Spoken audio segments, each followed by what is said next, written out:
लखनऊ से दिल्ली के सफर के बीच 24 घंटे बहुत अहम है।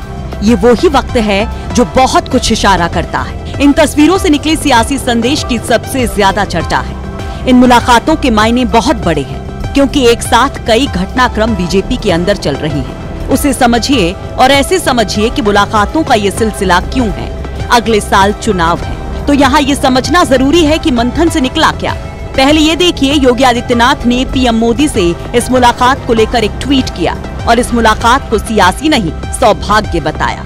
एक एक शब्द पर गौर करिए। प्रधानमंत्री से मार्गदर्शन मिला। सूत्रों के मुताबिक योगी आदित्यनाथ के दिल्ली दौरे के पीछे उत्तर प्रदेश चुनाव का ब्लूप्रिंट तैयार करना था। इसे ऐसे समझिए कि लखनऊ में संगठन के राष्ट्रीय नेतृत्व ने फीडबैक लिया। डिप्टी सीएम, मंत्री और विधायकों से मंत्रणा की गई। होमवर्क पूरा करके रिपोर्ट टॉप नेताओं को सौंपी गई। कांग्रेस के नेता जितिन प्रसाद की बीजेपी में एंट्री होती है। मुख्यमंत्री योगी आदित्यनाथ को दिल्ली बुलाया जाता है।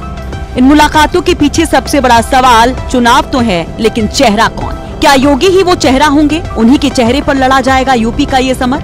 तो सवाल ये भी है कि चुनावी नीति क्या होगी, संगठन में बदलाव होगा या नहीं? क्या चुनावी साल में योगी के मंत्रिमंडल में एक बड़ा फेरबदल होगा? सूत्रों के मुताबिक यूपी चुनाव में चेहरा तो मोदी और योगी का होगा, लेकिन चुनावी रणनीति के पीछे दिमाग अमित शाह का होगा।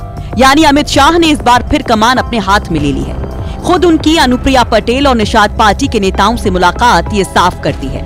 यानी शाह पार्टी के अंदर कील कांटे दुरुस्त करने में जुट गए हैं। ऐसा क्यों, आपको हम बताते हैं। उत्तर प्रदेश का चुनावी ब्लूप्रिंट को कुछ तस्वीरों के जरिए समझना होगा। चेहरा योगी और मोदी का होगा, ऐसा क्यों, हम आपको बताते हैं।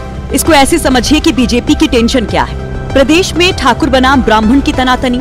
योगी की कार्यशैली से संतुष्ट नहीं है विधायक। ओबीसी वोट बैंक को साधने में जुटे हैं एसपी और बीएसपी। पंचायत चुनाव में बीजेपी का प्रदर्शन ज्यादा अच्छा रहा नहीं। पिछड़े और अति पिछड़ों को जोड़े रखना एक बड़ा चैलेंज है। महामारी की दूसरी लहर के प्रबंधन को लेकर भी नाराजगी है। अब आप कुछ तस्वीरों को गौर से देखिए, तभी उन तस्वीरों के पीछे के सियासी मकसद के बारे में पता चलेगा। बीजेपी 2022 में वापसी के लिए सियासी नुकसान को कम करने की जुगत में है। जातीय समीकरण की गणित को फिट किया जा रहा है। पहली तस्वीर कांग्रेस से बीजेपी में आए जितिन प्रसाद की है। जितिन प्रसाद के बीजेपी में आने के पीछे सबसे बड़ा फैक्टर ब्राह्मण वोट बैंक है। खबर यह है कि मंत्रिमंडल का विस्तार हो सकता है और उसमें ब्राह्मण कोटे से जितिन प्रसाद मंत्री बन सकते हैं। दूसरी तस्वीर अनुप्रिया पटेल की। 2019 के बाद से अनुप्रिया पटेल सियासी परिदृश्य से गायब थी, लेकिन चुनावी साल में पिछड़ी जात से आने वाली अनुप्रिया पटेल से अमित शाह की मीटिंग हुई, मतलब पिछड़ी जाति को साधने की कोशिश। तीसरी तस्वीर निषाद पार्टी के अध्यक्ष संजय निषाद और सांसद प्रवीण निषाद से शाह के साथ हुई बैठक की, यानी अति पिछड़ी जात को जोड़ने की जुगत।